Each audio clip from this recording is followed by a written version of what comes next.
Good afternoon, good morning, good evening, and good night, depending on where you are in the world. As you can see, ladies and gentlemen, I am joined by the beautiful Pio, who looks like a Borg.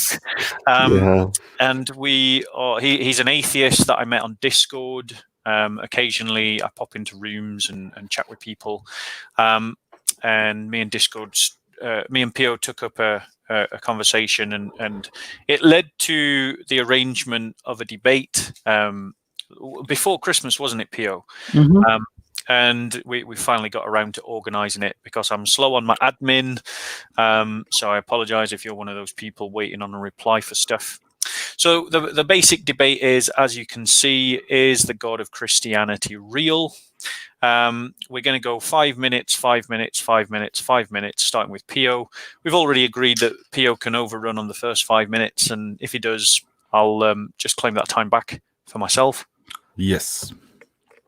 And that's completely fine. We'll do this for about an hour, and then it's scheduled to stop after 60 minutes. However, it may go on for a little bit longer, depending on how we're both feeling and whether we wish to continue. Yes. So, Pio, are you ready to start, sir? Yeah, I'm ready to start. Over to you. Because I cannot see the screen, is my presentation on the screen now? No, it's not come through. You'll need to click on share screen again. Oh, shit. Share screen. Come on. They're going by 5 minutes. Don't worry, I've not pressed start yet. Yes. Here we go. I think it's come through. Let me bring that up for you. Okay. Away you go. Can I make full screen? Yeah. I hope it's C because I cannot see the screen. Okay. So if Zeus is mythology and a lie, then the God of Christianity is rooted, and the God of Christianity is rooted in mythology, then the God of Christianity is a lie. Or the simple version, nothing that is based on lies can become true. So first I would name my sources because this is the most interesting thing. Under the books and publication, Niels Peter Lemke, Mark Smith, William C. Dever, Anson Driney, Lester Gabo, Frank Moore Cross, Stephen Weitzman, Rabbi Tova Singer, and I use statement for other people who are specialists in archaeology and studying Judaism and are professors at universities and so on. So everybody can go back and look at the screen later, so I don't need to read it all. Okay, so we're starting with who are the Jews? So according to the newest studies of ancient texts and archaeological findings, the Jews are Canaanites. They were indigenous people in Canaan, and they just, at some point in history, started to differentiate themselves from the others. They were never in Egypt as slaves, as the Bible is telling us. Then we have to look who is Yahweh, the main God in the Old Testament. The consensus of the Bible, critical scholars, and even some Christian scholars, is that Yahweh began as a cult outside Israel. It shows a strong influence from the Aegean, who were Proto-Greeks. Then the cult got mixed with the Canaanites, and then Yahweh was introduced into the system. It can be plausibly explained that Yahweh started as an Indo-European god, not a Semitic god. And on a map, you can see how it spread from Proto-Greeks to the Phoenicians, Philistines, Urgat to Median, and then back to Israel. So, the Urgatic Bible. The Urgatic texts, approximately 1,500 texts and fragments, have been founded today. Last excavation was in 1994.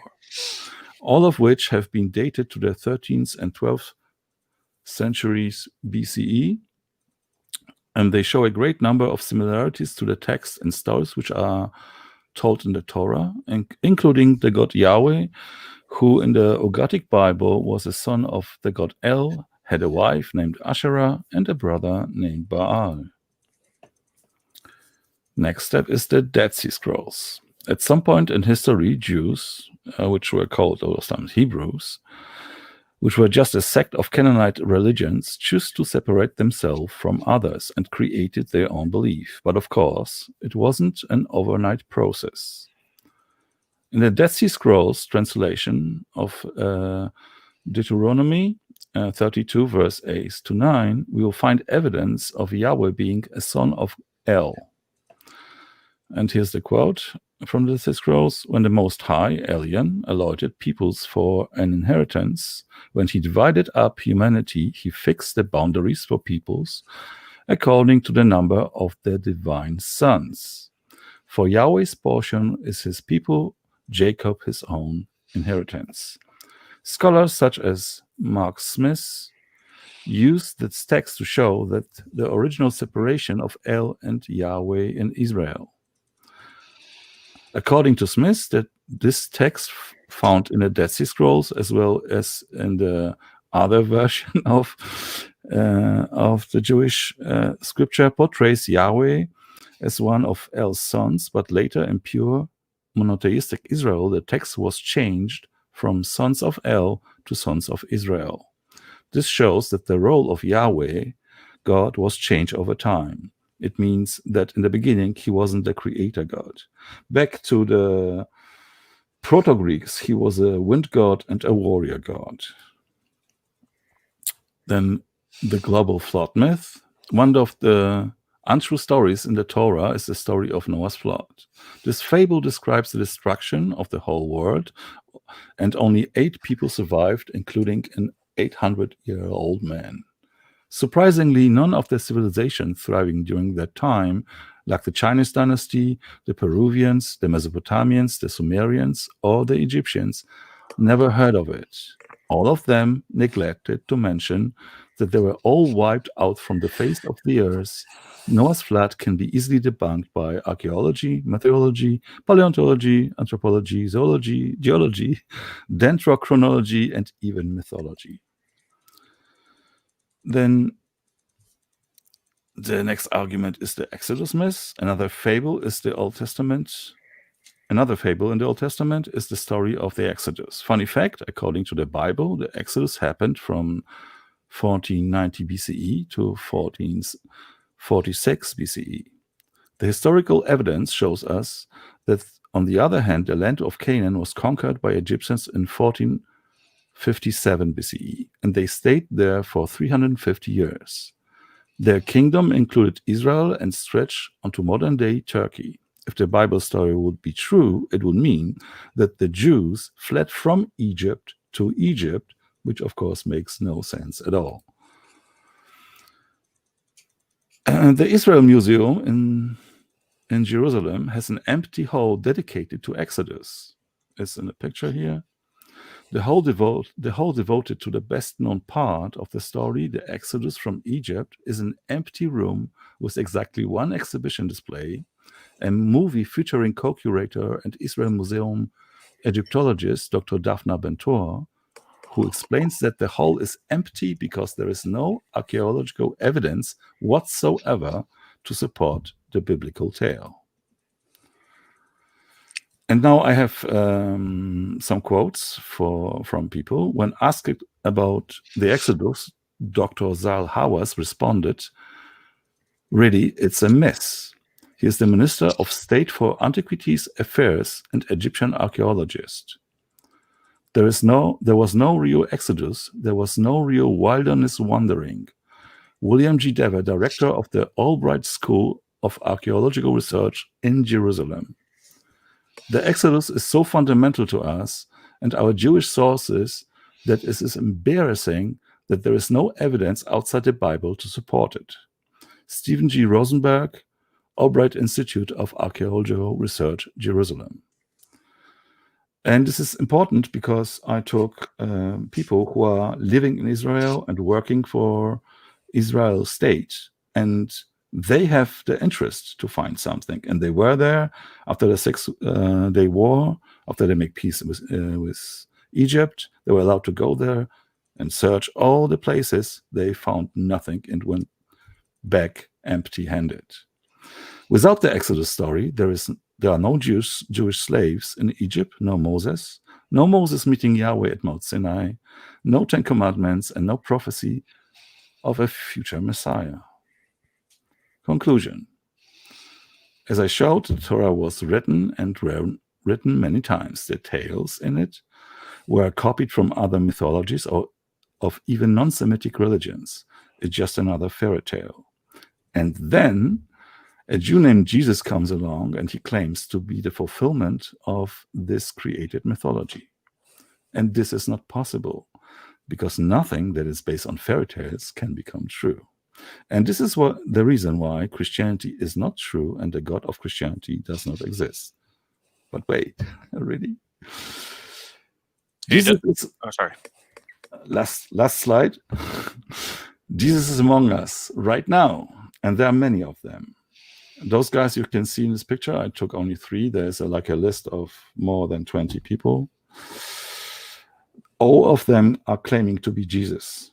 And they can remember the crucifixion and all the stuff. So, Rook Okinawa, Happy Science Church, 11 million members. Sergei Anatoly Tropov, 10,000 followers. Apollo Quillboy, Kingdom of Jesus Christ, members 6 million. Those guys, and I show you these guys because this is exactly because I'm not questioning that Jesus did not exist or wasn't crucified or something. I'm just showing you that other people can do the same and how easy it is to create a cult and sell it to people. This was the last slide. Okay, is that your time? Yes. Okay, you took 8 minutes 50. So I'll have that in my opening statement as well. Mm-hmm. Let me just find my papers. Bear with us 1 second. Mm-hmm.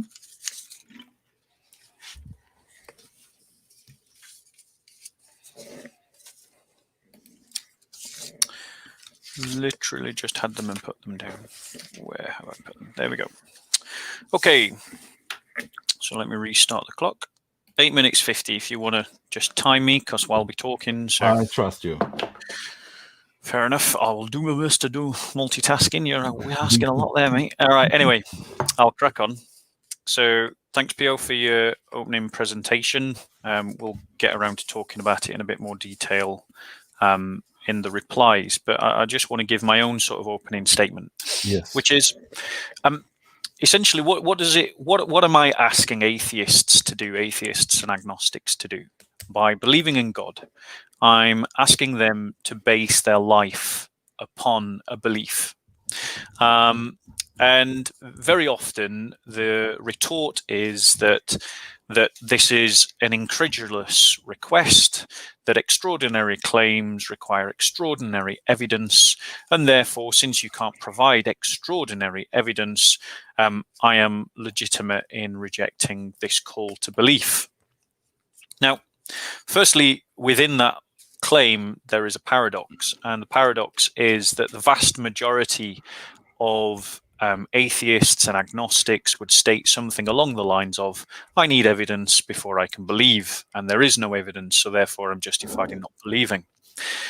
However, and I'd like to know, Pio, and this is a question I'm asking you directly, has anyone proven that belief system to you? So if who's proven to you that you need evidence before you believe, what evidence did they use to do it? When did they do it? And who was it that did it? That's the question I'm asking you, Pio. Because invariably what I find is that people have imbibed a sentiment, they've imbibed an attitude, and more argumentative, discursive kinds of fellows like yourself have managed to barb wire that sentiment with a rhetoric which we've seen so wonderfully displayed today. So who's proven to you that you don't, who's proven to you that you need evidence before you believe? Now, it sounds like I'm giving a counsel for everyone to be credulous and just believe anything that anyone tells them, but that isn't what I'm doing. As you know, PO, Christian apologists are quite happy to engage with evidence. We're quite happy to deal with evidence because we believe that our faith is a historical faith. And so when it comes to the level of evidence that we need, what I'm inviting you and others to do is to drop your level of evidence requirement. And I want to give you good reasons to do that. So the good reasons to do that are that you do it already for lots of life-changing decisions. PO, you don't need to answer me now, but I don't know if you're married or if you're blessed enough to be married, or even if you want to be married. But those of us that do marry, and those of us that know people who have married, know that people are making life decisions not based upon absolute evidence. They're not basing their decisions on a complete understanding of the outcome. They're basing their decisions on sufficient evidence. And since what it amounts to in terms of believing in God is a life-changing decision, a life-orientating decision, like the decision to be married, like the decision to have children. These are things that we don't have all the evidence for about how they're going to pan out or about their significance. But we do them anyway, and we base our life on these kinds of decisions. So what people require to believe in God is not absolute evidence. What they require solely is sufficient evidence. And therefore, ultimately, that's what I'm asking people to do, is to build their life upon a decision that has sufficient evidence. So we just need to have a think about what evidence is. Evidence is bits of information that that lend themselves to a particular narrative.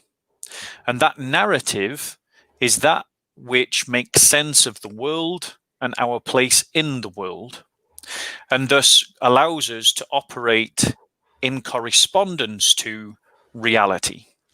Where a narrative does not correspond to reality, it will be contradicted by the evidence, and it will be something that functionally doesn't work. So truth is that narrative that corresponds to reality. And the evidence is bits of information that correspond to a particular narrative. So I'm going to stop bringing this segment to a close. I'm going to take my extra minutes over the course of the debate. So I just want to use up 1 minute of my extra time. And so what I'm inviting people to do is to look at the evidence, to ask themselves if it is reasonable evidence, and then to see if the God hypothesis matches the evidence and makes sense of the reality. And that is the narrative that I'll be putting forward today. Thank you. So, okay. You have 5 minutes. Yeah. Okay.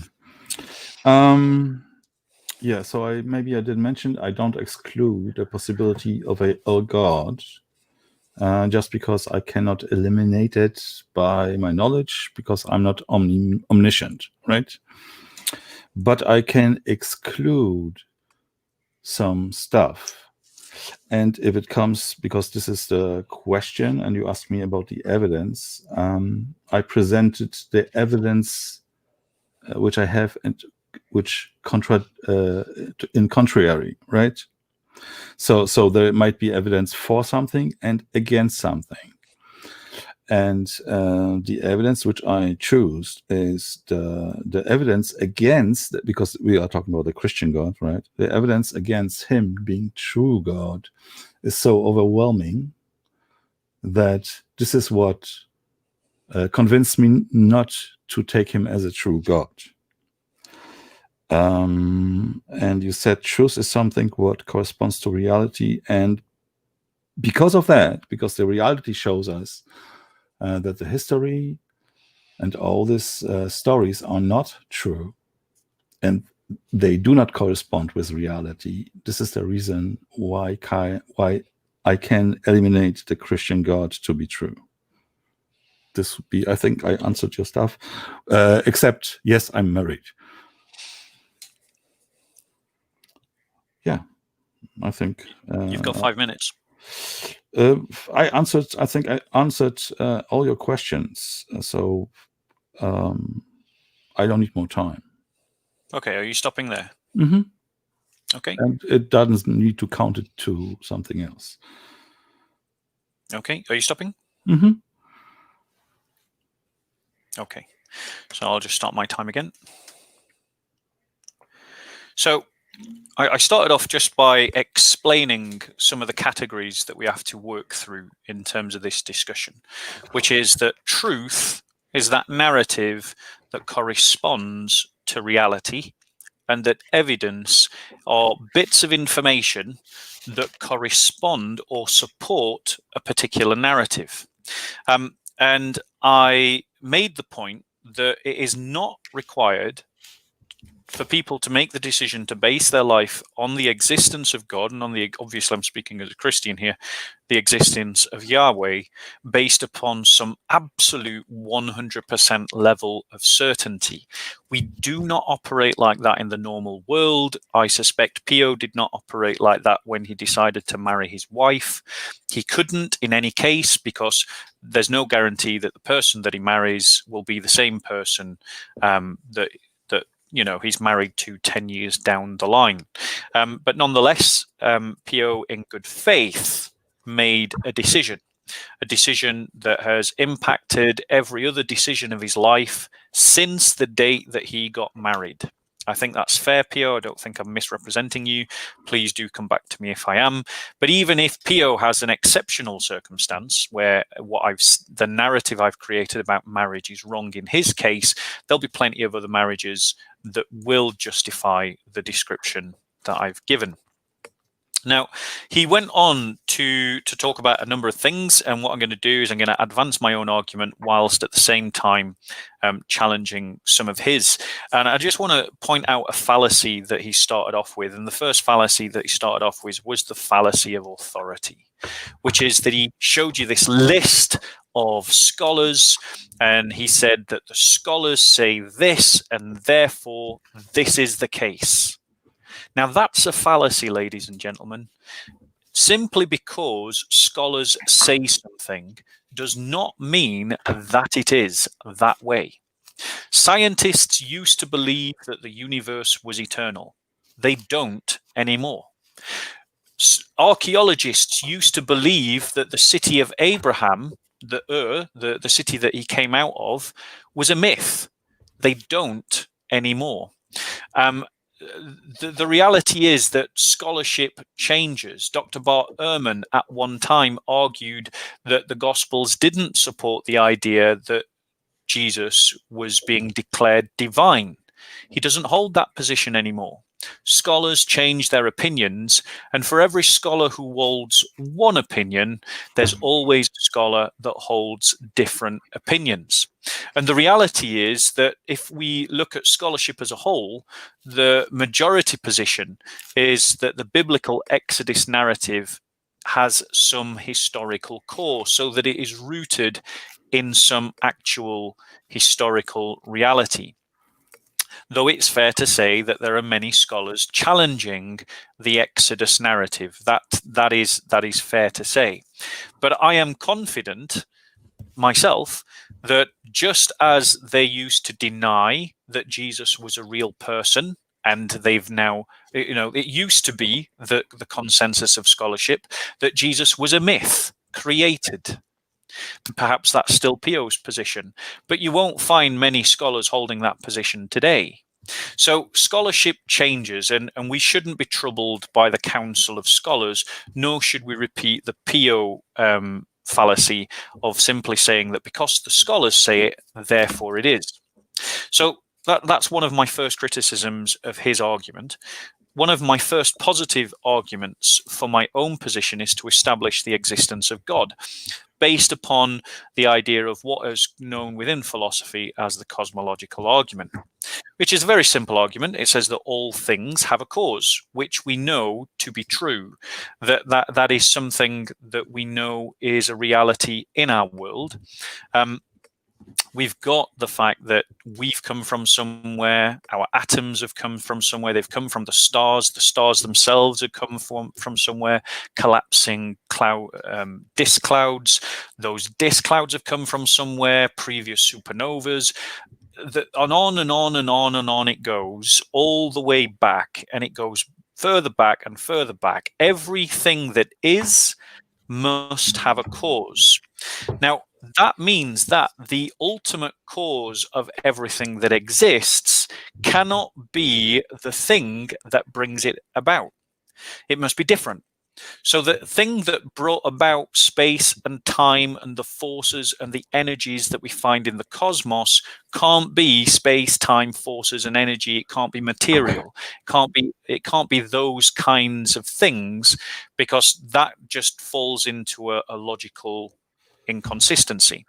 Therefore, the thing that brings about all these things, material, space, time, energy, that which brought all these things about must be non-material, outside of space and time, and must be greater than all the energy that we find in the universe. And I think it is fair to call such a thing God. And that's the end of my time. Okay. I did go over 5 minutes, but I've still using up my... no problem. Okay. So the fallacy of authority, it just works when you apply to government or something. When you apply to real specialists and experts on some field, it is not the fallacy of authority. So this is like a wrong thing, what you said. And the science, by the way, still believe that the space is eternal, not our universe. Our universe had a kind of a starting point. Nobody knows, right? But they still believe it. And I also stated what you kind of, maybe you didn't got it. I didn't question that Jesus was not a historical figure. I believe there was a Jesus, and he was crucified. I'm not questioning that. Then you said cosmological argument. The cosmological argument says nothing about a God. And the cosmological argument is also used, or when it was formulated, it was talking about our universe. It doesn't apply to other universes. And we know that there are other universes out there today. And also it says there must be a cause. Because at some point you said something about reality. If you look at the cause, there is never, you cannot demonstrate me something which has only one cause, which will be already debunking the idea of God, of one creator God. There must be at least two, because there are at least two causes for everything, not one. And we should, because you're kind of going to a generic God, which I cannot disprove, but the topic is not about generic God. We are talking about the God of Christianity, and this I debunked, right? So if you were telling me there is another God, yeah, but I don't think you believe that too. So we don't need to think about other gods. We should stay by the Christian God. And what has he rooted? And I demonstrated already that all these books were changed. And the Christian God is a part of him is Jesus, right? And I've heard you a lot of times at Speaker's Corner talking that he is the fulfillment of the Old Testament. And since we know that the Old Testament was changed over time, stuff come to it, the roles of the gods change, he can just not be the fulfillment of it, and he can therefore cannot be true. Of course, he didn't knew it because the stuff what he read in his Torah, this text was different to the quote-unquote original text. Yeah, I think I'm done. So you should demonstrate the truth of your God. Sorry. Yeah, I was finished. Are you sure? Mm-hmm. Okay. Right. So allow me to reply. Firstly, I am demonstrating the existence and the truthfulness of my God. I am not talking about some generic God. I am speaking about Yahweh, who the Bible declares to be the creator of the heavens and the earth, and therefore to substantiate the fact that the universe has an origin, and there is only one universe. So we're only talking about one universe, and that is the container of all these other things. To simply assert that everything has multiple causes is both a truism, but also a falsism, in the sense of, because I don't know if falsism's a word, I think it should be, the idea that there is one universe, there is one creator, because all that is in the universe, everything is all that we can comprehend, including all the chains that go back and back and back and on ad infinitum. Ultimately, all begin at a singularity in which all of these things are the same thing. And therefore, we're talking about one universe and one cause for that universe. And defending the idea that God is the creator and that there is a creator to the universe and that the universe points to a creator is the biblical assertion. And this is the assertion that I'm defending, depending on whether you're using a Protestant or Orthodox Bible. They divide up the Psalms differently, so you'll find this in either 18 or 19. The heavens declare the glory of God. The firmament shows the creation of his hands. Day to day utters speech, and night to night reveal knowledge. There is no speech nor language where their voices are not heard. Their proclamation went forth into all the earth, and their words to the ends of the world. So the Bible is very clear that nature points towards God and testifies to the existence of God, that God is the creator of all things, and therefore I am sitting within the debate by defending that premise. Now, I want to just move on, if I can, just to attack a key point of your argument, which is your fallacy of scholarship. You have attempted to demonstrate this idea that all scholars are in agreement with your position, and you're just not correct. So, for example, Faust, writing in 2015, states that the majority of scholars believe that the Exodus story has some historical basis, though the scholarship greatly reduces the Exodus narrative from that which we find in the Old Testament to a much smaller event. That's also the position of Redmount, who wrote in as early as 2001 as well. Kenton Sparks refers to the Exodus story as mythologized history. So it isn't the case that all scholars are agreeing with your position and that your position is the collective will of scholarship.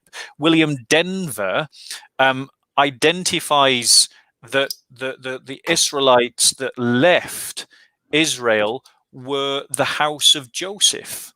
So it isn't simply the case that just because you quoted a list of names, that's the end of the debate. The debate goes on. Nadav Naaman argued that oppressive Egyptian rule of Canaan during the 19th century BCE, and especially in the 20th dynasty, may have inspired the Exodus narrative, forming a collective memory of Egyptians under oppression that were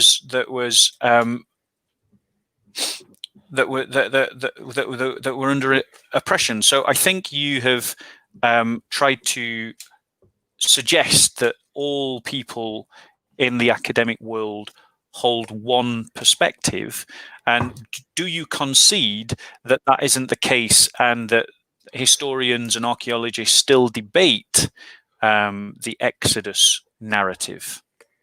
I'm going to stop at 5 minutes, and then I'll pick up a positive case in my next point. That's 5 minutes. Ready? Okay. So again, you said something about singularity, and you kind of dismiss of the point, didn't we? Have the knowledge that there are other universes out there today, right? We know about the Hawking radiation, which shows us that there are other universes. We cannot go in there, but we have evidence of them. That's why the whole cosmologists are working how to get there, or how to prove it or disprove it. Then what you did, you just wrote me stuff from the Bible, which declares the Bible as a source. So it's a kind of a secular argument, or it is for sure. You're using the book to prove the book, because the book said so. That's the book. Therefore, the book is right. Then you talked about Faust. Faust didn't have the information we have now, and I trust the people who were like, whatever, 100 years before, or the more you go back, they more believed in supernatural stuff. Today we have just more information. That's why we have can make new conclusions. To the other thing is like archaeologists or the stuff. Why you asked me if this is all of them? Of course, they are not all, but it's the majority of modern scholars and archaeologists who says that Moses is a fictional figure. And the thing is, we can find graves of people who built the pyramids, but we cannot find any evidence of Jews being in Egypt. And there is every year there's a conference of people who are talking about this. Like every year they're meeting and discussing if there was an Exodus or not. And there is like no one who takes part in it claims the Exodus was real. They every year it ends by no evidence at all. What I have to write down? I think I use all the points what you said. So and you started like bits of information here, bits of information there, and I showed you like in the beginning that Yahweh, your claimed God from the Bible, wasn't the creator God. And the proof was in the Dead Sea Scrolls, which this discovery was made 1994. So, of course, before that, everybody will say, yeah, the Bible might be right, or they didn't know. Now we have evidence that the role of Yahweh was changed, that he was the son of God, of El. And that even, and I'm not talking about the Ugaritic text, but even as I showed you, that in the Dead Sea Scrolls, which like I talk to other Christian apologetics, like Darstalking, will claim those are the source and this is the evidence that our scripture is true. But about the point that Yahweh was not the creator God, he just ran over and forgot it and then banned me from the server. So, so if you, and if you're reciting verses from the Bible, for me, that's the secular argument again. You're just claiming the book say so, therefore is this is true. And I showed you that the books before the version you are reading said something else. Yeah, I'm done. Okay. So I think Pio is falling into the trap of simply asserting a great number of things. He asserted that the scholars that meet together and have this conference come out and no one ever believes in the Exodus story. I mean, I can't verify this. He's simply asserting this. We have to take him at his word and assume that he's speaking in good faith. But considering that he's already misrepresented me in this debate, saying that I'm talking about a generic God makes me think that perhaps he might be misrepresenting other things as well. So, for example, he said that quoting the Bible isn't proof of the Bible. I quoted the Bible to prove that I was making a biblical argument. But I can also quote the Bible as a historical source connected to events in history, regardless of whether we believe it was inspired or not. Now, he quoted Deuteronomy 32, 8 to 9. Is that correct, Pio, just very quickly? Yeah, I think so. Brilliant. So when this is how it reads: when the Most High gave the nations their inheritance, when he divided up humankind, he set the boundaries of the peoples according to the number of the heavenly assembly. For the Lord's allotment is his people, Jacob is his special possession. Now, the bit that he has issue to, I guess, is this idea of according to the number of the heavenly assembly, which can be translated literally from the Hebrew as the sons of Israel. Now, Dr. Daniel Wallace states on this passage, he is a biblical scholar, I'm sure you know, Pio, he says this: the idea perhaps that Israel was central to Yahweh's purposes, and all other nations were arranged and distributed according to how they related to Israel. See S.R. Driver, Deuteronomy. A Qumran fragment has sons of God. That's the Dead Sea Scrolls that you're referring to. Yes. While the Septuagint has the Angelon Theo, angels of God, presupposing sons of God is undoubtedly the original reading. The Masoretic text and the Septuagint text have each interpreted it differently. The Masoretic assumes that the expression sons of God refers to Israel. And we know that because if you read Hosea chapter 1 verse 10, it says, however, in the future the number of the people of Israel will be like the sand of the sea. That can neither be measured nor numbered, although it was said to them, you are not my people. It will be said to them, you are children of the living God. So, while the Septuagint has assumed that the phrase refers to the angelic heavenly assembly, and the reason why the Septuagint has that interpretation of this passage is because of Psalms 29:1, which reads, a psalm of David, acknowledge the Lord, you heavenly beings, acknowledge the Lord's majesty and power. And you see that also in Psalm 89:6. For who in the skies can compare to the Lord? Who is like the Lord amongst the heavenly beings? As well as Psalm 82. The phrase is also attested in the Ugaritic, where it refers to the high God El's divine assembly. According to the latter view, which is reflected in the translation, the Lord's delegated jurisdiction over the nations to his angelic host.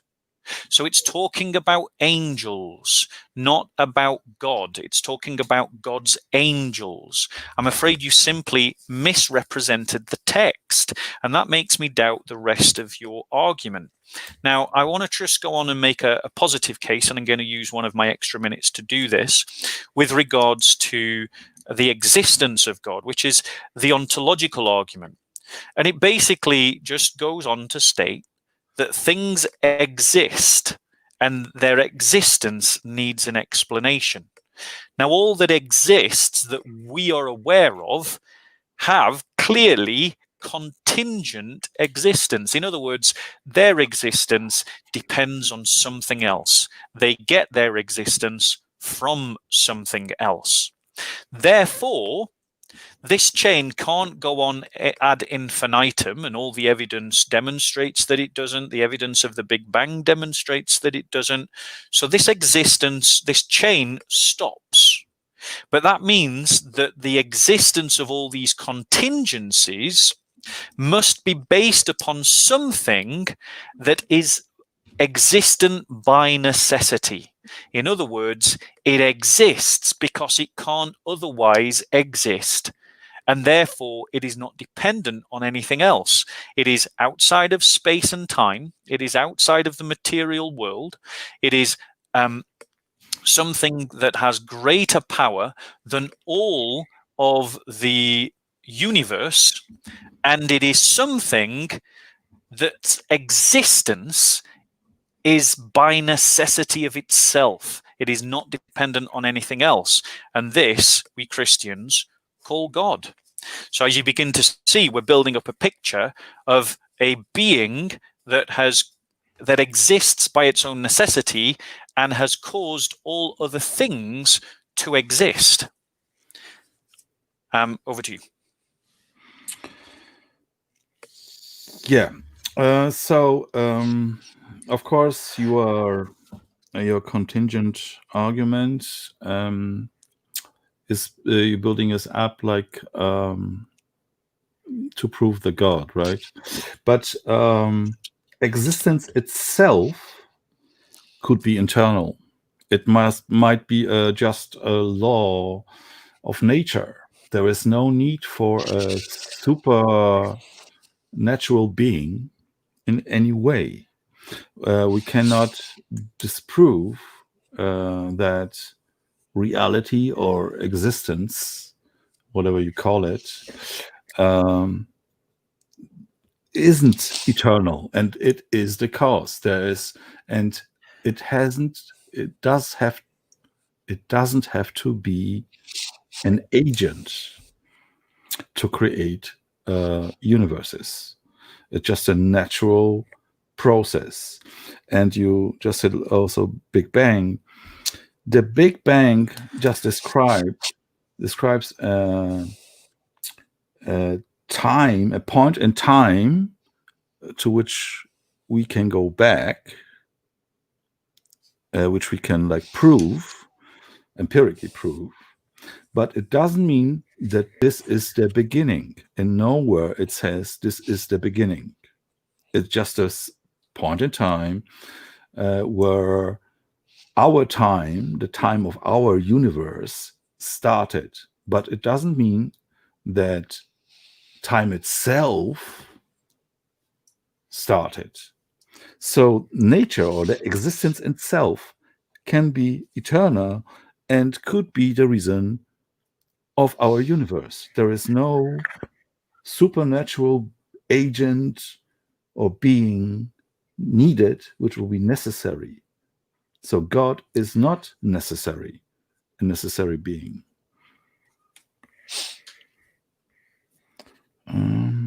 Material word. And if you say something like outside of time and outside, those are just claims. Yeah, I don't want to seem to be rude, but for me, those are just claims. I don't know how you get to this conclusion that he is outside of time or outside of space or without material. We have no evidence of it except in some scriptures. And if this is the evidence for the Christian God, then every other God is true too. Because every other religion says, look at the trees, and our God is outside of time. And all the exactly the same stuff what you are saying, but you don't believe in, you think that all the other religions are false and only yours is true. So there must be a difference between like your God and the other gods. And I'll be curious about that, right? I'm not like trying to show me. This is like more like a question. What is the difference to the all other religions you are not believing in? Yeah, I'm finished. Okay, thank you. So I want to crack into some of his misrepresentations of science, because he's misrepresented the archaeological consensus, pretending that there is one when there isn't. We've demonstrated that there isn't a there is not a historical archaeological consensus that the Exodus story didn't happen, though it is fair to say that there is an archaeological consensus that the evidence does not mount up to the big narrative that we find in the Bible, but there are many scholars that believe that Exodus occurred, that it is mythologized history. So, but he's also misrepresented science as well. He's talked about, we know that there is the multiverse. That is a theory. It is based upon string theory, and string theory has all the predictive power of my great aunt. The only thing that it has predicted so far is gravity. The only thing that keeps string theory in the game is the harmony of its mathematics. But there is no evidence of a multiverse. It is something that we are hypothesizing and looking for evidence for. In terms of Hawking radiation, he said that this was proof of other universes. Hawking radiation is about the evaporation of black holes. He has misrepresented that. There is a speculation that Hawking radiation may be an indication of a possible multiverse, but that is all it is. It is a speculation. It is not a fact. So he's once again misrepresented science, just like he has misrepresented the idea of archaeological consensus. I just want to bring in another positive proof for the existence of God before I return to critiquing his argument, which is that the argument from fine-tuning, which is that the universe itself, and I'm sure Pio, as an amateur scientist, will be able to corroborate this when he speaks, has an incredibly high level of tuning. The level of tuning between the various forces at play in the cosmos and the various balances that are being displayed throughout the cosmos is of an exactitude that goes into the 100th part. So what that means is if you get a dial between 0 and 1, and then you put the markers of 10 up to between 0 and 1, and then you'd have to put the markers between the points, the 10 points between 0 and 1. You have to do that again and put the 1 to 10 between those 2 points, and then you'd have to go into those points and do the process again, and you'd have to do that hundreds of times for every fine tuning of the universe, including things like the cosmological constant, the strong nuclear force, the weak nuclear force, the magnetic force, the gravitational force. These things sit in a harmony that allow us to exist. If any of these things were out by a part to the 100th degree, we wouldn't be here talking about it. The universe has incredible complexity and fine-tuning that harmonizes in such a way for us to be present to talk about. However, this level of exactness this level of preciseness cries out for an explanation. It cries out for an understanding as to why. And it is clear evidence of mindfulness. It, in the same way that we look at the preciseness of our own inventions, that we can tell the difference between something that we have created and something that exists in an unman-made fashion. We see the fact, like, or even something that the termites have created. We see the fact that one has deliberateness about it and the other does not. Well, when we look at the grand picture of the cosmos, we see deliberateness, and it is a sufficient reason to ask the question, is there a designer? And it would appear to be so precise that without speculations about a multiverse, it is an argument for design. And that is precisely why those who presuppose that there is no God have speculated a multiverse, to get around the problem of a universe that to every logical, rational thinking mind looks designed. I'm going to stop there, and then I'll come back to a critique in my next talk. Okay, the fine-tuning argument is totally false. Like, really, your precisement, what you are talking about, it's not given. Just if you just look how the Earth is going around the sun, the distance between the Earth and the sun varies in a distance of 500 Earths during the year, right? So there is no precise, there is the habitat zone. Then if you look at the universe, like, we can only live here. We don't know about if there is other life on other planets, right? But for now, it seems like it was not created for us. We are just lucky to be here. And it will be, and we can talk about this because we got luck. We are not capable, and comparing to the Earth, the universe is vast, vast, vast, and big, and there is only one place where we can live, and one place we know of that there are humans, but the possibility is also big that there are other universes, other Earths. We are finding evidence of it, which will also kind of go against the one God who created us on a purpose, only us, because there will be somebody suddenly somewhere else, people living. And if you are talking about design, like if the universe shows design, I'm a designer.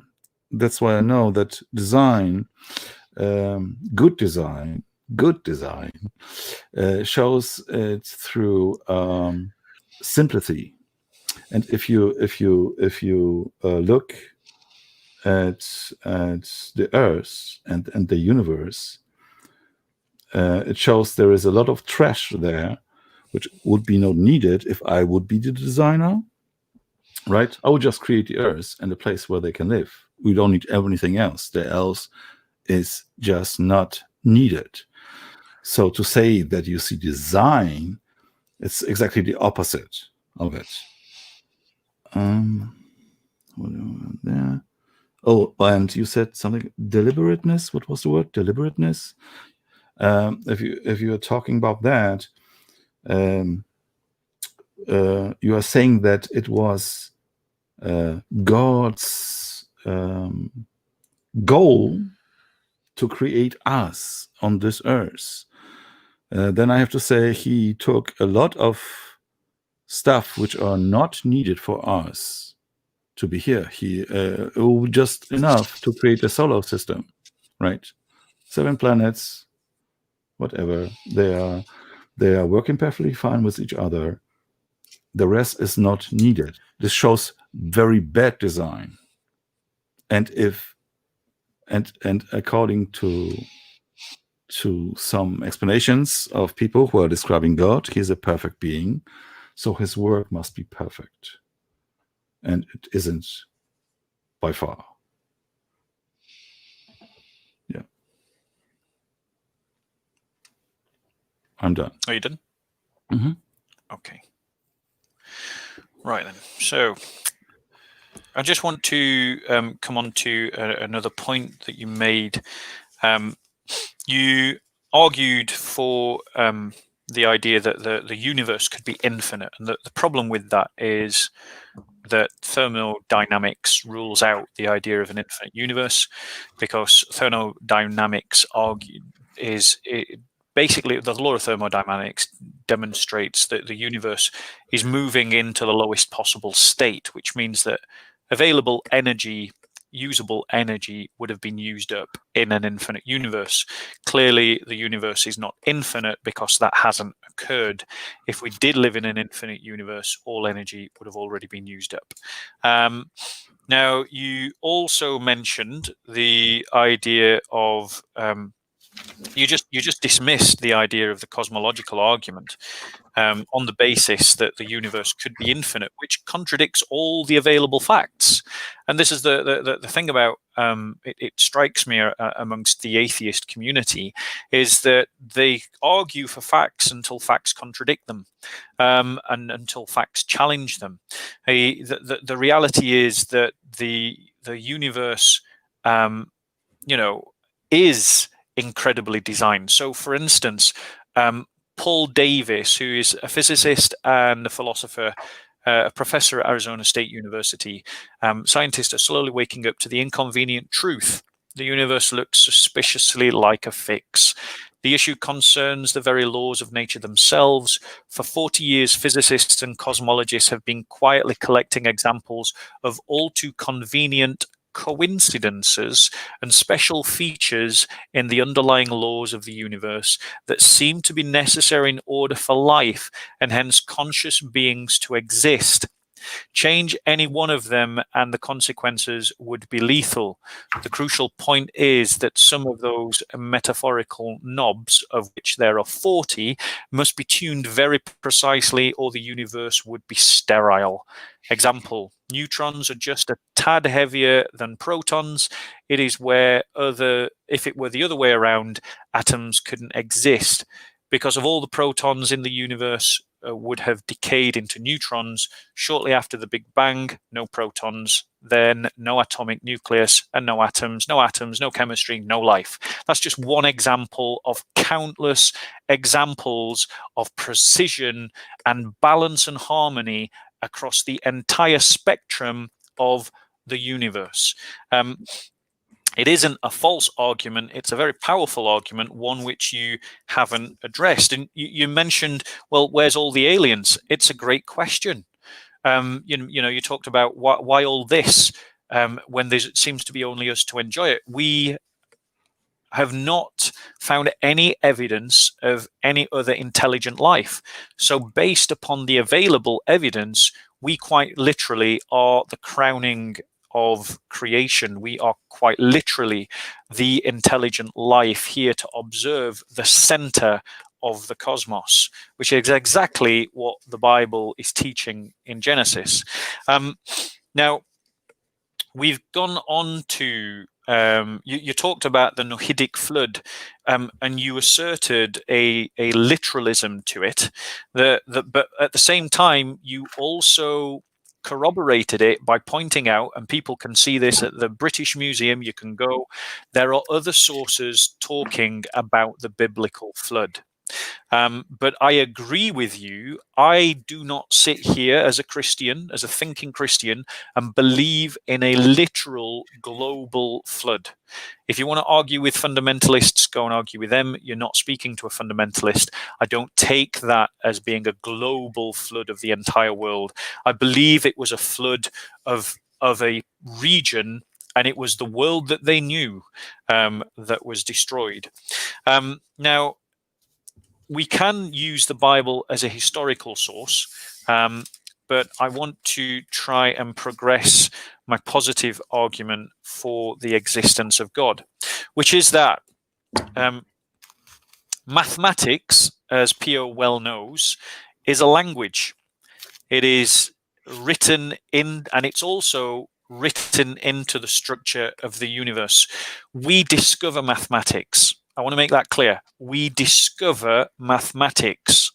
We are not imposing mathematics upon the world. The maths is already there. We are just discovering that.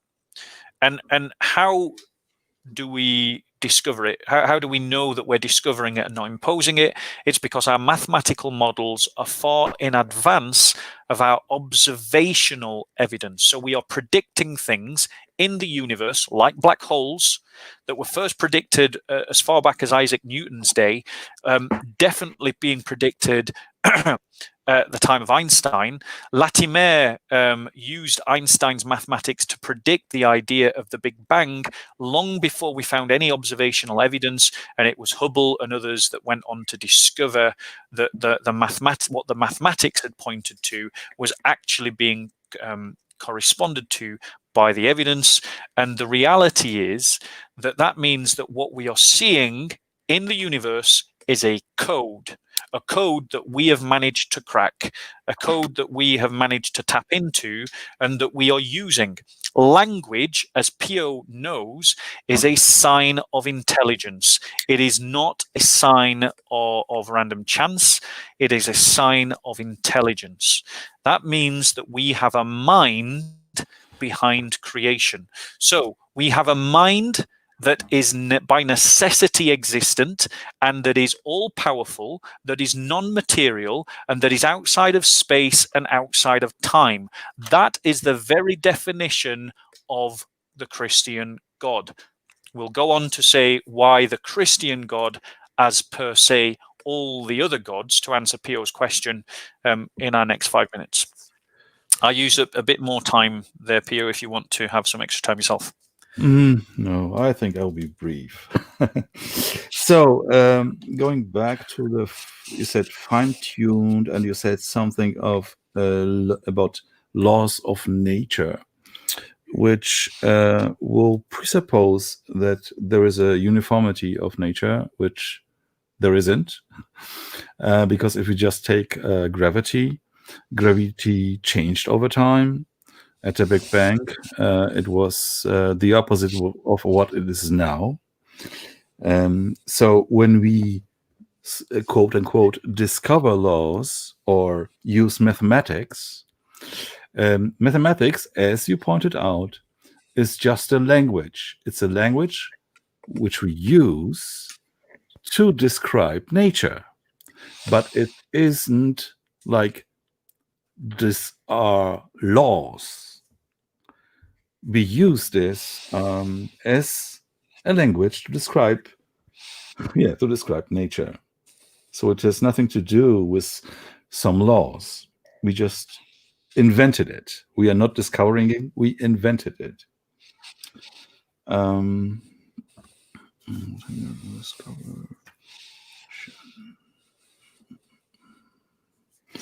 And all these laws which we discover, they are also a language. Mathematics and all the stuff we do, they are not prescriptive, they are descriptive, right?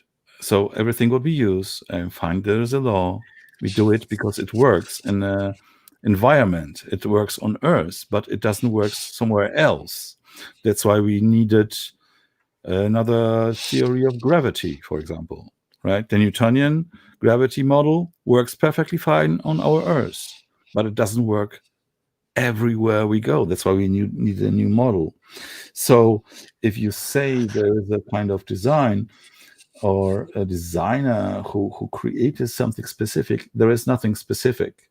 It's just something, it works in a specific environment, but it doesn't work elsewhere, which doesn't prove that there is intelligence, because if some law suddenly changes, that's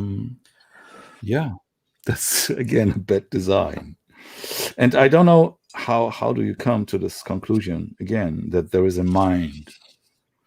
Is it just because we find laws to describe the thing and we put it in the language of mathematics or whatever, right? Because we try to observe it and to make sense of it. It doesn't mean that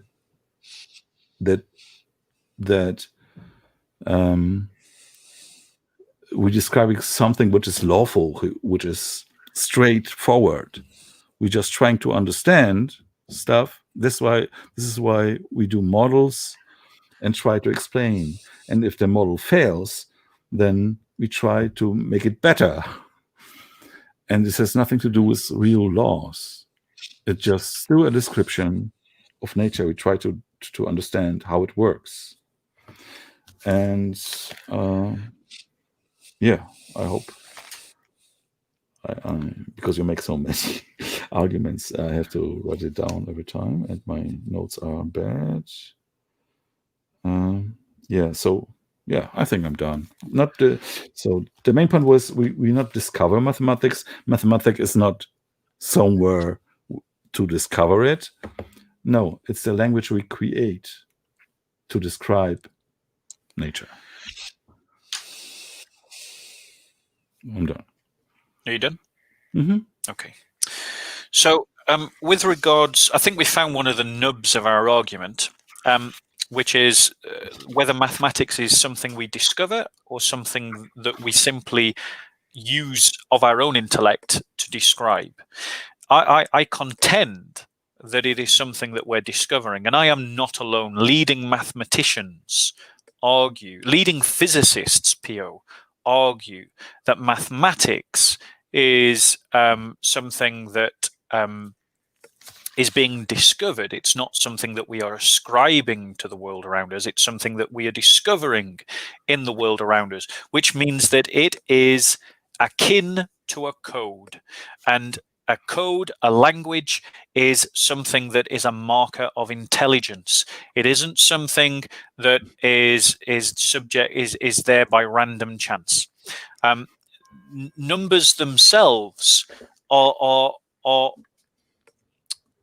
irrelevant to the material world because we have mathematical models that have no correspondence to the material world, like negative numbers. They don't have any correspondence in the real world, but they work within our mathematical models. Our mathematical models are predicting things long before observation. I gave you two examples: the idea of black holes, the idea of the Big Bang. Latimer, a Roman Catholic priest who was also a physicist, predicted the idea of the Big Bang before we had any observational proofs of the Big Bang, just exploding that myth that religion is anti-science. In Isaac Newton's day, they hypothesized the idea of black suns whose mass was so great that light couldn't escape from them. That was the precursor to the idea of the black hole, which again was predicted long before we'd had any observation that it was real of any kind. Now, if it is that we are tapping into a code that is there in the universe, then we have demonstrable proof of intelligence behind the creation, along with my other proofs. Now, I want to try and move my argument forward by pointing out about the Bible. So, firstly, I want to dispel any myth that you might be working under that we Christians are committed to the idea of the perfect preservation of the Bible, every word and letter. That's an Islamic belief. It's not a Christian belief, and the Islamic belief has been proven false in any case. One of the things that guarantees the integrity of the Christian message is its preservation over a number of different themes, that the idea of the prophecies of the Messiah. And this is where I'm moving on to why the Christian God specifically, or more specifically, the Christian God. So, for example, in 2 Samuel 7, Nathan promises an eternal, everyone say eternal, kingdom to David's descendant. Now, this is a theme that is repeated and refrained again and again in Scripture. We see it again in Psalm 110, which was written at a different place and time than 2 Samuel 7 was, where it's expanded this idea that this eternal king would also have a priestly quality. This theme again is picked up by Isaiah and Micah and Jeremiah, who are all prophets, in Isaiah 11 verse 1, in Jeremiah 23:5, plus in Jeremiah 33:15, which is talking specifically, that I think it's in Micah 5:1, where it says that the king, this new King David, because it's all sort of David's been used as a shorthand for this figure, that he will be born in Bethlehem of Ephrathah, that he's going to have upon him noble titles in Isaiah 9:5, and will come with the Spirit of Yahweh, as it states in Isaiah 11:1-5, and that he will literally be God with us, as in Isaiah 7:14. That he will be the expression of Yahweh's saving justice, as in Jeremiah 23:6. Ezekiel speaks of this figure as the mediator and shepherd in Ezekiel 34:23-24 and 37-24-25. And Zechariah explains that this king will be humble and peaceful, like one who enters Jerusalem riding on a donkey, in Zechariah 9:9-10. But more importantly, they go on to talk about his sufferings, that he will be a suffering servant who will give his life for the people, as in Isaiah 42:1-7, Isaiah 49:1-9, Isaiah 50:4-9, and Isaiah 52:13-53, verse 12. The reality is that we have multiple different documents written at different times that are all triangulating on this one coming figure, the Messiah. And we see in Jesus's life, including things that he could not control, like where he was born and how he died, the fulfillment of these prophecies. And that is a documented miracle. I'm done. Your time. Okay, now I remembered. I have to address something you said before. You said you're not a fundamentalist and you don't believe in a global flood.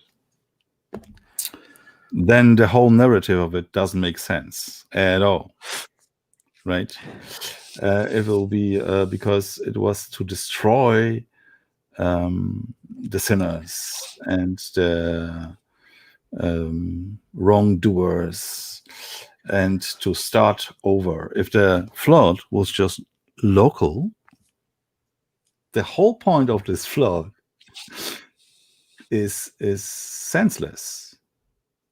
And if you say, oh, it was just figurative of speech or something, it didn't mean the global flood, then how is your key to differentiate what is at all figurative in the Bible or not? Then you quoted scripture and pointed to Jesus, how he should be and how he not should be, and this was his role. If you ask any rabbi, they will disagree with you, because they will point to... Now I had a presentation about that too. They will point to Isaiah, where it says, I don't remember the verse, that they are waiting for a Messiah. And the Messiah, the word itself, has a different meaning in Christianity and Judaism, right? But the Christians say Jesus was the Messiah.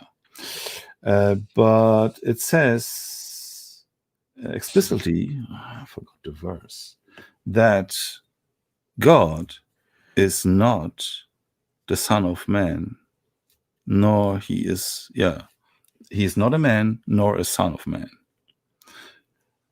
So if you come to the Jews and say, I'm the Messiah, yeah, okay, because the Messiah in Judaism have to be a man.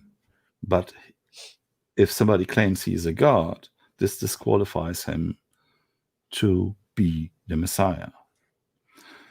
I'm really sorry that I can't find my presentation about this. But yeah, and this is the reason why all the Jews are not, or the Jews who are claimed to be Jews, not the sect of Jews, because Christianity is just another sect of Judaism. They just, like all this guy who believe in all these other Jesuses which are walking on this earth today, right? It's nothing. There's no difference in it. Yeah, this disqualify him to be true again. In fact, his claim to be the Son of God makes him untrue, according to the Scripture. And if I cannot find it right now, so I have to give the time to you. Because I will spend time to find the verses where it says why Jesus was not the Messiah.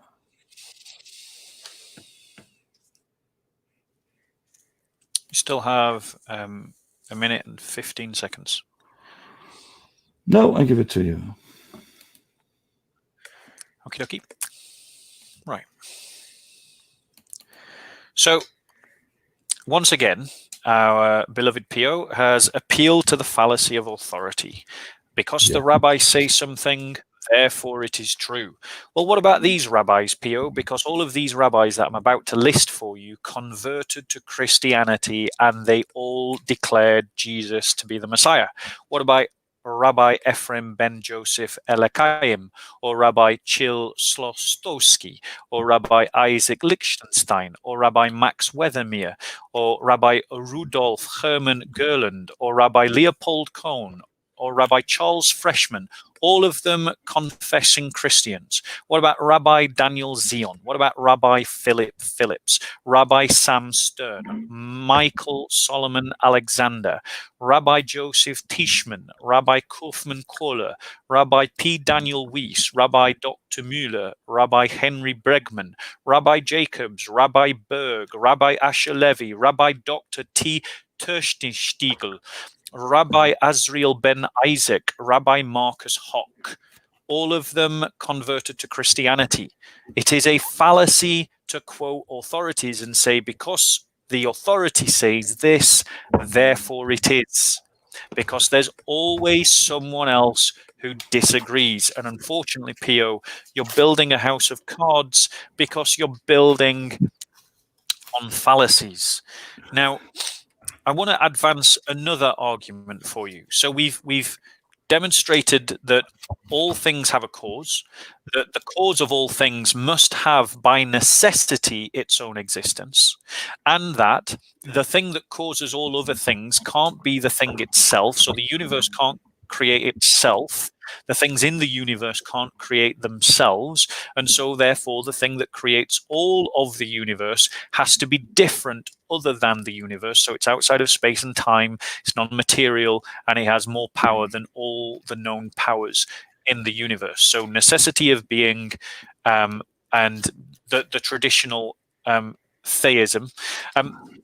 We've demonstrated that there is a code, a language in the universe that cries out intelligence. So we have mind, because language is a production of mind. We've demonstrated that the balances that we see in the universe, the design that we see in the universe, also speaks to a creator. It's highly precise, and it is something that physicists are seeing. And we've talked about the fact that Christ's life was prophesied by text written by different authors at different times, and Christ was born and died in ways that were prophesied before his birth and death, and thus demonstrating a documented miracle. But I want to give another evidence for the existence of God, and this one allows you to prove something as an atheist, rather than simply saying, well, as an atheist, I don't need to prove anything. And you may be wondering, Peel, why I've not addressed your questions. Is because I asked you one question at the beginning of this debate and you declined to answer it. And if you're not willing to answer my questions, obviously I'm under no obligation to answer yours. So, which is this idea of being. Now, if we can conceive that a great God, a necessary being, if we can conceive of a necessary being's existence in let's just rephrase this. Hold on. Right. So we can clearly conceive of a being that we call God, which I've sort of laid out previously, which has the maxims of God, one of which being necessary being. And thus we can conceive of this maximally great being called God existing in a possible universe, i.e. hypothetically. Now, the issue is, if we can conceive that he exists in a possible universe, then by necessity, he must exist in all possible universes, because all imaginable universes have being. Now, if he exists in all possible universes, he therefore must also exist in the actual universe.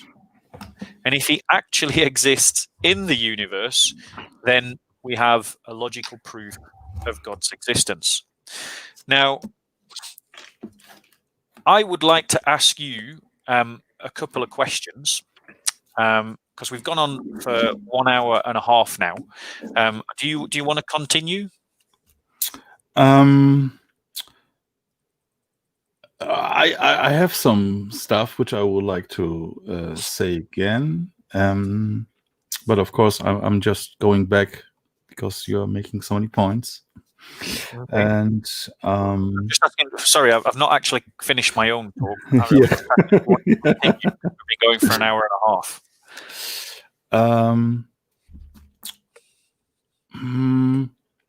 The thing is, how about we do 10 minutes of questions where you ask me questions, I answer for 5 minutes, and I ask you questions and you answer for 5 minutes, and then stop.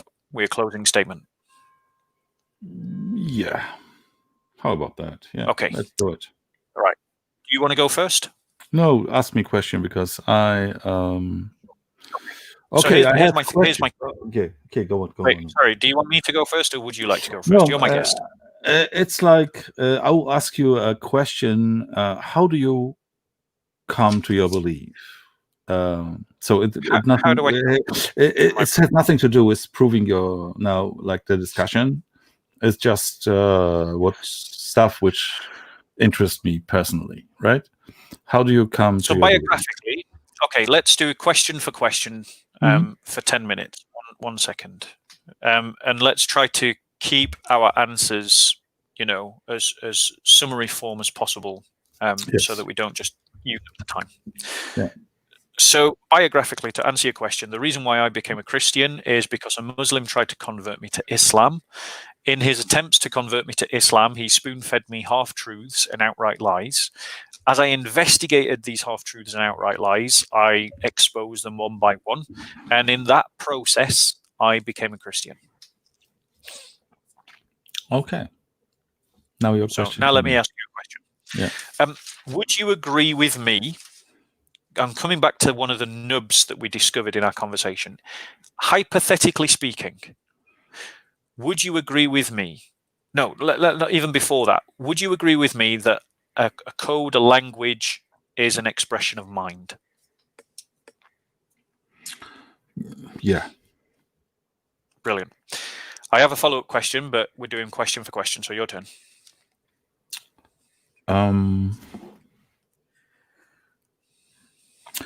What do you think about the Jews who are still denying the trueness of your prophets?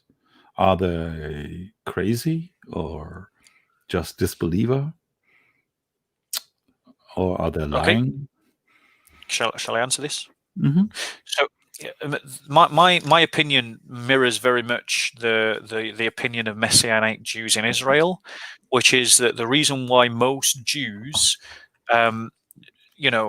don't believe is because their rabbis just tell them that they have, as it were, wiped from the conscious mind of the Jews today the person of Christ. So, you'd be hard pressed to find a copy of the New Testament in an Israeli bookshop.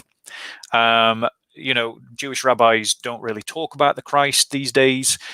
But when a Jew honestly looks at the prophecies of the Old Testament and then looks at the life of Jesus, they're forced to conclude that Jesus is the Messiah logically, because the temple was destroyed in 70 AD. And the prophecies talk clearly that the Messianic figure, the divine figure, the cosmic figure would visit the temple like Jesus did. And that if there is no temple, there's no possibility of another Messiah figure. And, there hasn't been a temple for 2,000 years. There doesn't look like being a temple anytime soon. The Messiah that we believe in is the only Messiah that has visited the temple, whose Messiah claims, and he did make claims to be the Messiah, have stood the test of time.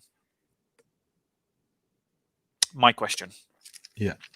So to my last question about you agreeing that, I asked you in my last question, is about the code at the mind. language being an evidence of mind, and you agreed, and we both described mathematics as a language. We both agreed that it is a language.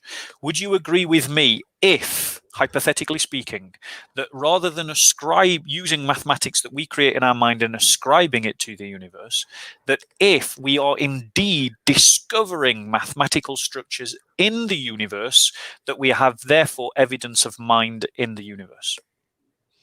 No, I will disagree in this point, just because mathematics, in my opinion, is descriptive. No, that's not my question. Sorry. I'll restate my question. My question was, Pio, was, if, hypothetically speaking, it was evidenced that actually we are discovering mathematics, not ascribing mathematics, if we are discovering mathematics, is that evidence of mind in the universe?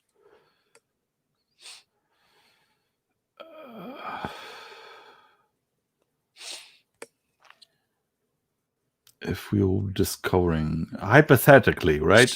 Hypothetically, yes.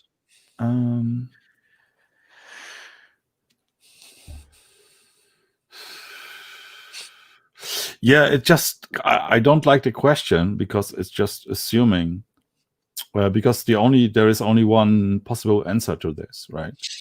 So it's like you put me in a corner that I have to agree with you that I have. Yeah, I know, but I'm doing it. Like I have, you put me in a position like the only possible answer to this for me would be to agree with you, right? Like, oh, there must be a mind if we discover the stuff, right? Because this follows from the question or the answer I gave you before that. So hypothetically, yes, but it doesn't correspond to reality. Okay, your turn.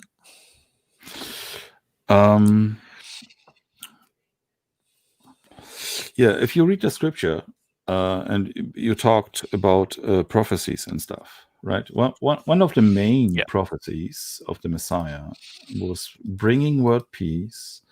The other would be building up the third temple and raising all the dead and gathering all the Jews in Israel. And yeah, and it didn't happen. And this is how the Messianic era is described in the Old Testament. So what do you think about that? Why didn't it happen until now? So the narrative that you have depicted there is the narrative that became the main view of Israelites under Roman rule, having just briefly freed themselves from Alexandrian Hellenese rule. And it became the dominant view of the expectation of the Messiah. And the New Testament even testifies to that view. You know, Christ at one point has to flee from a crowd because they're about to proclaim him king by force. So they were expecting that. That's certainly, and, you know, N.T. Wright in his New Testament and the People of God goes into, you know, this fluidity of Judaism with the messianic expectations. But the idea that that was the only, that the idea that that is the only possible way to read the Old Testament prophecies of a Messiah is a false one. That hypothesis depends post hoc on later Jewish tradition that emerged in a Christian era, precisely to argue that Jesus wasn't the Messiah, to stop Jews converting to Christianity, which is true Judaism. The reality is that when you look at first century Judaism, lots of questions were up in the air on lots of different topics, including the nature of the Messiah. And the first New Testament Christians were all Jews, and they didn't have that view.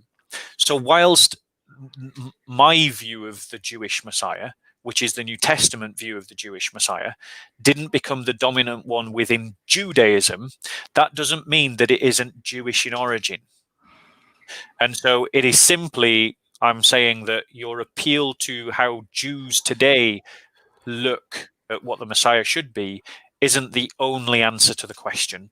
And in the first century, the answers to the questions were a lot more fluid than they then became later in the development of Judaism. So my question to you. Yes. So we've agreed that language is evidence of mind, and that if we are discovering mathematical structures in the universe, that would be evidence of mind in the universe. So here's my question to you.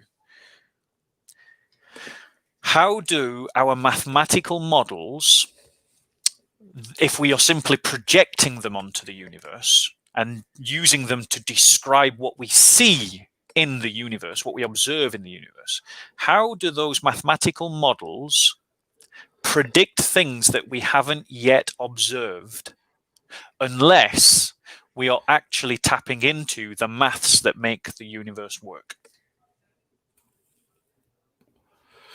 There are a lot of stuff which were predicted and didn't come true. And there is a lot of stuff which we just guess. And because this is how science works, right? You make a model.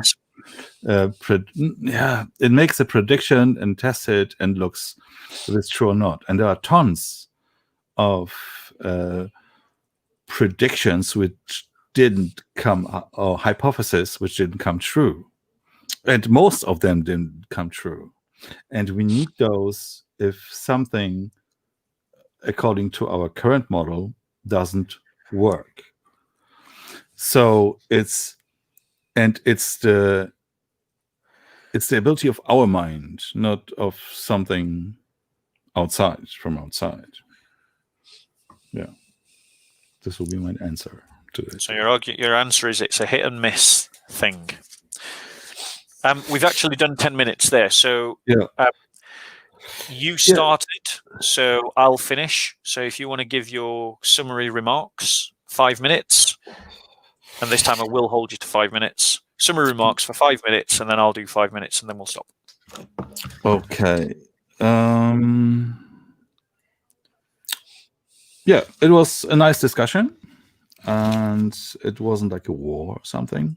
That's what I liked. And I'm still believing that you couldn't demonstrate the trueness of your God. You tried, but you didn't go to the points I've said, how the texts were changed and the God of Yahweh changed over time. You didn't address this at all.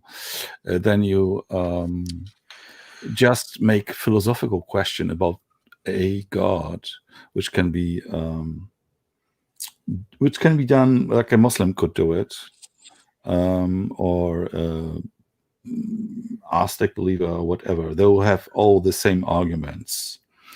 There was nothing specific in the whole thing which proved the truth of Christianity. All these arguments were just philosophical and what you presented, and didn't explicitly show the truthfulness of your God. But overall, it was a nice discussion. That's how I'll end. Yeah.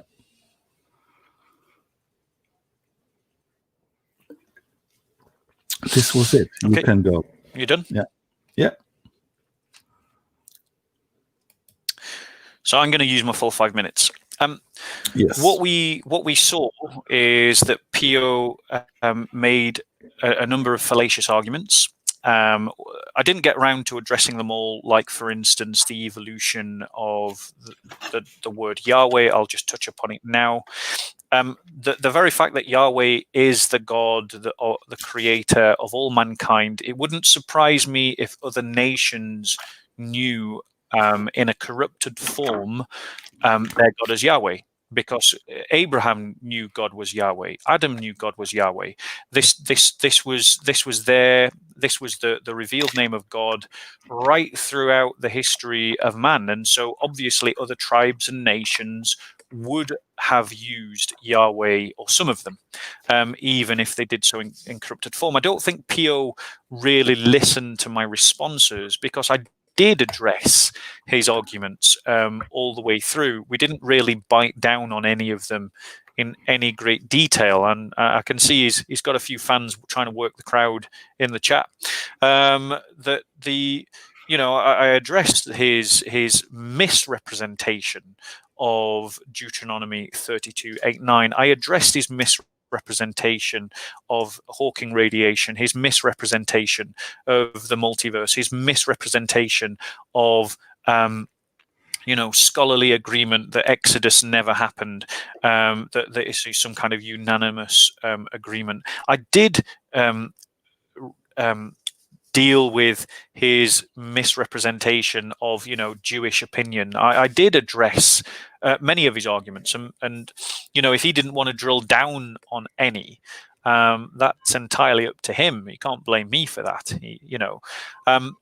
But in terms of my own positive case, what did we really hear in response? I demonstrated with evidence that the only reasonable explanation for the fact that all things must have a cause and they cannot cause themselves, so therefore the cause must be different to them. So the cause of all things must be something that is all-powerful, non-material, outside of space and time, whose existence must be necessary of itself and not contingent on something else. That this thing must exist in the actual world if we can imagine it existing in any possible world. That the one who this thing that it has mind, because it demonstrates its mind in the use of language, and that this God has spoken the way through history, talking about a coming Messiah, and it's a shame that we didn't have the time to drill down on the life of Jesus. But the life of Jesus is something that pretty much no serious scholar disputes, and particularly his death is not disputed, and his death was prophesied in ancient antiquity, even before ancient antiquity. It was described long before his actual death on the cross. His crucifixion was described. before his death on the cross. This is a evidence of written material that predates the life of our Lord Jesus Christ, that speaks about a particular death, and then the Gospels speak about a particular death, and so do the epistles of Paul, and so does Tacitus, and so do other historical writers, a particular death that marries up to prophecy hundreds of years before. And I didn't hear any response to that from Pio, but to be fair, I was also pulling up quotes and writing notes, so maybe he did and I didn't hear. Finally, guys, you guys have got to make your decision about what you believe. And to all of you who are atheists and agnostics, all that is required of you to believe, to build your life on this belief, is not some absolute measure of proof, but a sufficient measure of proof. The same kind of proof that you make other life-changing decisions on that impact all the other decisions of your life, like getting married, like having children, like moving to another country. We make these kinds of life-changing decisions that impact all the other decisions of our life all the time on a sufficient level of evidence. And I believe that there is sufficient level of evidence to establish a creator God who is active in the world and who is identified as the God of Israel, the God of the church. Thank you very much. Pio, it was a pleasure. I wish you well. Too. And what I would really like to take up with you in private conversation, is just a bit more research around mathematics. Because I believe that you have backed yourself into a corner, bro. And I think that when you realize that we are discovering mathematical structures, not ascribing mathematical structures, you, as you've already stated, will have to believe in a creator God. I'll let you reply to that because it'd be unfair to not let you reply. No, so I'm in the last point. I will disagree. It's just a language we invented like every other language. Mathematics is just a language, and we used to describe it. Then we used to describe the nature. We don't discover any mathematical laws or mathematics in the universe. We just use it. It's as English, German, Polish, whatever. It's just a language to describe reality. Okay, thank you very much, Pio. I'm going to shut down the broadcast. Yes. If you want to hold on for a minute, Pio, I'll just end it. Good night, guys. God bless you all. In fact, I will close because this is a Christian channel, actually. Sorry. We're going to close by reading a scripture. Pio, if you don't mind. Yeah, I don't mind. The heavens declare the glory of God. The firmament shows the creation of his hands. Day to day utters speech, and night to night reveals knowledge. There is no speech nor language where their voices are not heard. Their proclamation went forth into all the earth, and their words to the ends of the world. In the sun he set his tabernacle, and it rejoiceth exceedingly, like a bridegroom coming forth from his bridal chamber, like a strong man to run a race. Its rising is from one end of heaven, and its circuit runs to the other end, and nothing shall be hidden from its heat. The law of the Lord is blameless, converting souls. The testimony of the Lord is trustworthy, making children wise. The ordinances of the Lord are right, rejoicing the heart. The commandment of the Lord is bright, enlightening the eyes. The fear of the Lord is pure, enduring unto the ages of ages. The judgments of the Lord are true, being altogether just.